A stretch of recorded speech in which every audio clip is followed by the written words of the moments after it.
Boa noite. Vamos para a nossa segunda aula de controle da infecção hospitalar. Nessa aula nós vamos trazer um pouquinho dos conceitos e indicadores epidemiológicos. Meu nome é Valquíria Gonçalves, sou enfermeira, professora da Escola Técnica SEG, Caxias do Sul.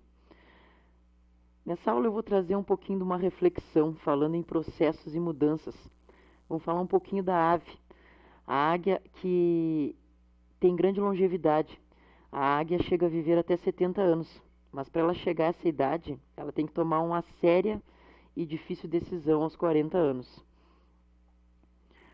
Aos 40 anos ela tem que as unhas compridas e flexíveis e ela não consegue mais agarrar as presas das quais ela se alimenta. O bico alongado e pontiagudo que se curva. Então a águia só tem duas alternativas: morrer ou enfrentar um doloroso processo de renovação, que irá durar 150 dias.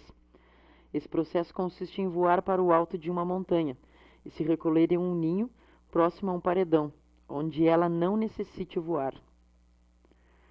Após ela encontrar esse lugar, a águia começa a bater com o bico no paredão, até conseguir arrancá-lo. Espera nascer um novo bico, com o qual vai depois arrancar suas unhas. Quando as novas unhas começarem a nascer, ela passa a arrancar as velhas penas. E só após 5 meses sai o famoso voo de renovação, para viver então mais 30 anos. Então, só para a gente refletir, né, na nossa vida, muitas vezes temos de nos resguardar por algum tempo e começar um processo de renovação.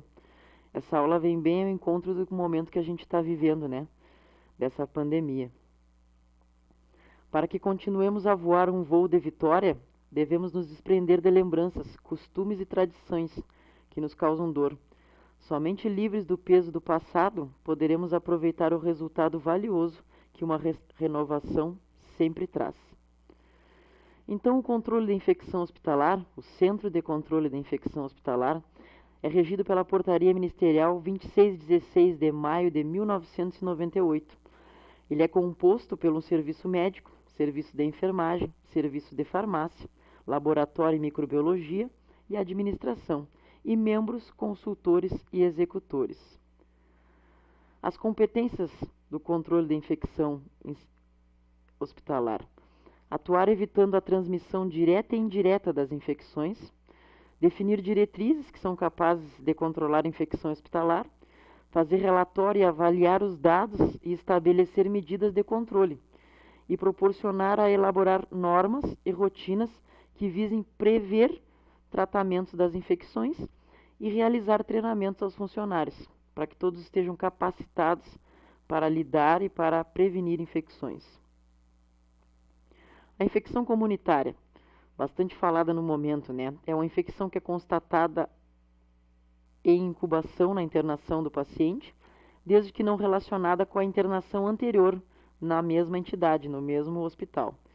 São também consideradas comunitárias a infecção associada à complicação de infecção já presente na admissão do paciente, a infecção em que o paciente proveniente de um outro hospital, ele vem transferido de uma outra instituição, a menos que haja troca de germe ou forte indicação de aquisição de nova infecção, infecção congênita no recém-nascido e infecção no recém-nascido de mãe com bolsa rota há mais de 24 horas. A infecção adquirida após a infecção hospitalar, então, ou mesmo após a alta, quando puder ser relacionada com a internação ou com os procedimentos hospitalares, são também consideradas a infecção manifestada após 72 horas da internação, quando não se reconhecer o período de incubação do germe ou não houver uma evidência clínica, um quadro clínico do paciente ou constatado com exame laboratorial que comprova a infecção no momento da admissão. E a infecção manifestada antes das 72 horas da internação, quando ela está associada a procedimentos diagnósticos ou terapêuticos realizados depois da internação. Então, a infecção hospitalar, surgida na mesma topografia em que foi diagnosticada a infecção comunitária, quando for isolado um germe diferente, ou houver agravamento das condições clínicas do paciente, o paciente adquiriu e piorou o quadro. A infecção no recém-nascido, com exceção das congênitas, da mãe com a bolsa rota. Os indicadores para controle da infecção hospitalar. Vocês vão ver muito falar, nós temos que controlar os nossos indicadores. Quais são os indicadores de infecção hospitalar? A taxa de doentes com infecção hospitalar, a taxa de infecção hospitalar, a taxa de infecção hospitalar por enfermarias ou setores. Cada setor faz mensalmente seu indicativo, seu controle do número de pacientes que teve no seu setor com infecção. A taxa de infecção hospitalar por topografias, a taxa de infecção por procedimentos invasivos, por isso que é feito um controle de todos os procedimentos que são feitos, para ver se as infecções foram adquiridas através desses procedimentos ou não. A taxa de mortalidade, calcular o número de pacientes que foi a óbito por infecção hospitalar, e a taxa de letalidade por infecção hospitalar, aquela infecção que o paciente pegou, aquela sepse, complicou, agravou o quadro dele e foi letal, o paciente evoluiu para óbito. Cirurgias. É todo procedimento em que há uma corte na pele, né, ou mucosa, e para a qual o paciente é levado ao bloco cirúrgico. Se exclui mielograma, endoscopia, broncoscopia, drenagem de tórax e dissecção venosa. E se inclui os procedimentos ortopédicos realizados na pequena cirurgias e as cirurgias realizadas no centro cirúrgico com alta do paciente no mesmo dia. Os tipos de cirurgia. A cirurgia limpa, então, realizada em tecido estéril ou de fácil descontaminação, na ausência de supuração local. A cirurgia não limpa, ela é realizada com a presença de bactérias, de flora bacteriana, de difícil ou impossível, descontaminação difícil ou impossível na ausência da supuração local. E a cirurgia infectada é aquela cirurgia realizada em qualquer órgão na presença que já tem infecção, já tem supuração local. Os antibióticos profiláticos em cirurgias. Eles têm por objetivo reduzir o risco de infecção nas feridas cirúrgicas. É recomendado uma dose única na indução anestésica, no momento que o paciente já faz a anestesia, ele vai ser anestesiado. Então é feita uma dose de antibiótico de ataque e repetir somente se a cirurgia durar mais que duas meia-vidas da droga. Utilizado endovenoso, na maioria dos casos se utiliza a cefazolina, que tem meia-vida de 1h30, e deve ser repetida se a cirurgia durar mais que 3 horas. Então, após 1h30, 2 horas, tem que fazer outra dose de ataque durante o procedimento. A lista de problemas das infecções hospitalares. A nossa grande vilã, né? A lavagem das mãos. O não uso de luva de procedimentos para punção venosa e para cuidados com pacientes, troca de fraldas, aspiração de traqueostomia, troca de curativos, troca de drenos, não notificação de acidentes com secreção orgânica, funcionário que vai desprezar uma secreção do paciente se acidenta. Alimentação nas enfermarias para profissionais de saúde. É determinantemente proibido, né, que seja ingerido qualquer tipo de alimento, por isso nós temos os refeitórios. Não lavagem das mãos após a retirada das luvas. Pegar canetas e prontuários usando as luvas após manipular no paciente. Não preenchimento da ficha de controle da infecção. Não preenchimento de todos os campos da prescrição de antibiótico e pedidos de exames, que aí já cabe mais a parte médica também. A lavagem de mãos, então, para a gente fazer uma lavagem de mãos adequada. Então, o procedimento para lavagem e desinfecção das mãos começa com o primeiro passo, a gente umedece as mãos e os antebraços com a água. Segundo passo, aplica o sabonete líquido, bactericida nas mãos, esfrega e lave as mãos na seguinte frequência por 1 minuto. As palmas, o dorso e os antebraços, o espaço entre os dedos, os polegares, unhas e pontas de dedos dentro da mão contrária, articulações, punhos. E o quarto passo, o enxágue, as mãos e os antebraços. Seque as mãos com o papel toalha, no máximo 2 folhas. Fecha-se a torneira e aplica-se o álcool gel desinfectante para as mãos. Está feito o processo de lavagem de mãos correto. O tratamento das infecções hospitalares. Então, o tratamento das infecções hospitalares se depara com inúmeros desafios dentro das instituições, né? Alguns deles são as condições da realização e avaliação de antibiogramas, os exames de laboratorial para constatar as infecções, né? A questão das informações sobre os agentes infecciosos, o paciente interna muitas vezes febre alta, sinais de infecção, e o médico já inicia logo um antibiótico e aquele quadro não vai tendo melhora, não vai se apresentando, aí após 2, 3 dias decide-se, vocês veem na prescrição, trocou o antibiótico. Estava com ciprofloxacina, agora está com metronidazol. E a correta utilização dos antimicrobianos, que é isso que eu falei. Muitas vezes o médico ainda não tem o resultado do antibiograma e ele começa já, para evitar que agrave o quadro do paciente, mas aí depois ele descobre que é uma outra bactéria, que não é compatível, que não é sensível com aquele antibiótico, então ele tem que entrar com um outro tratamento.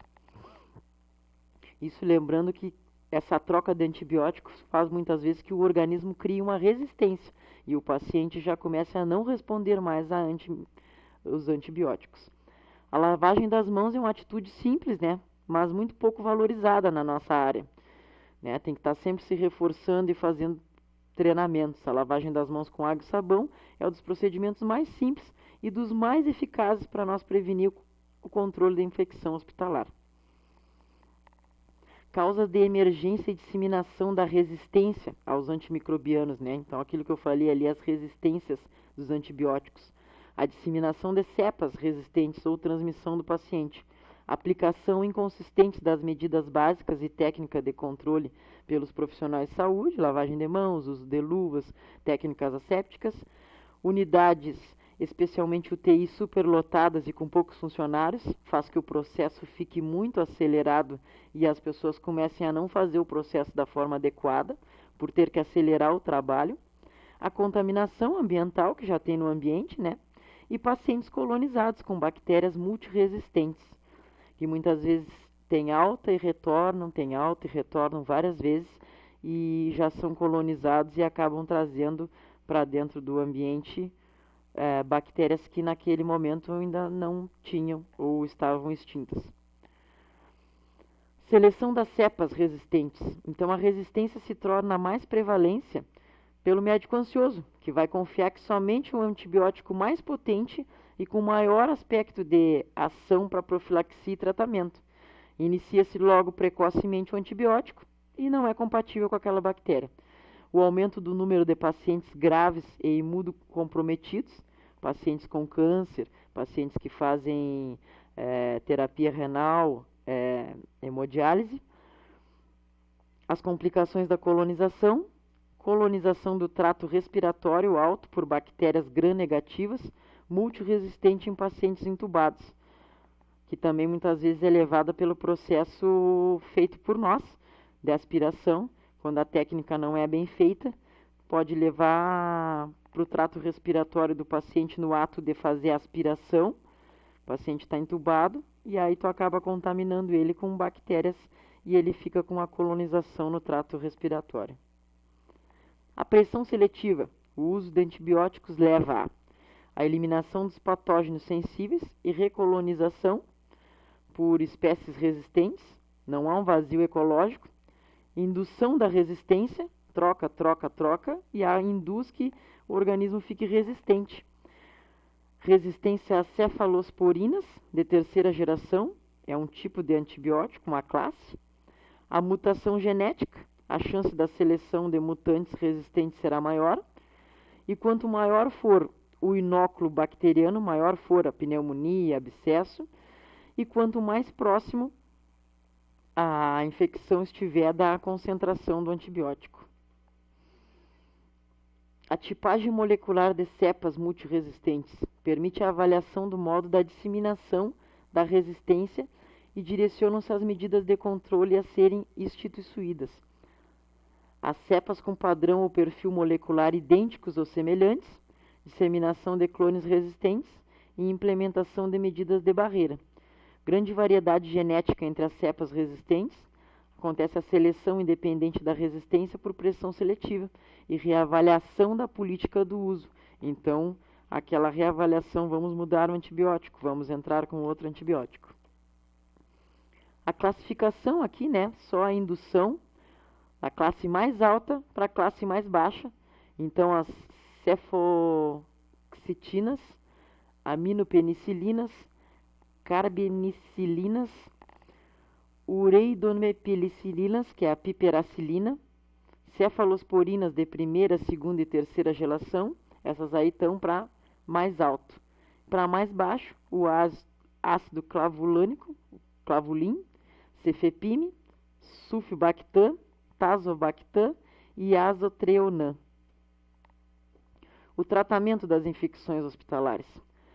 A capacidade bacteriana, né, se chega à conclusão para resistir aos antibióticos, é mais ágil do que a capacidade humana para desenvolver antibióticos mais potentes. Então, o que a gente chega à conclusão? Que as bactérias estão mais rápidas que a ciência a desenvolver medicações mais potentes para tratá-las, né? Mas sempre há um meio. Sempre se chega a uma medicação na maioria das vezes. Então, aqui eu deixo uma imagem, só para a gente ficar lembrando da grande importância da lavagem de mãos, a importância de ser realizado o antibiótico da forma correta, cumprindo os horários corretos, cumprindo o tempo correto. E o dia 15 de maio, que é o dia de conscientize e lave suas mãos, higienize sempre suas mãos. Então, os bons estudos e até a próxima aula.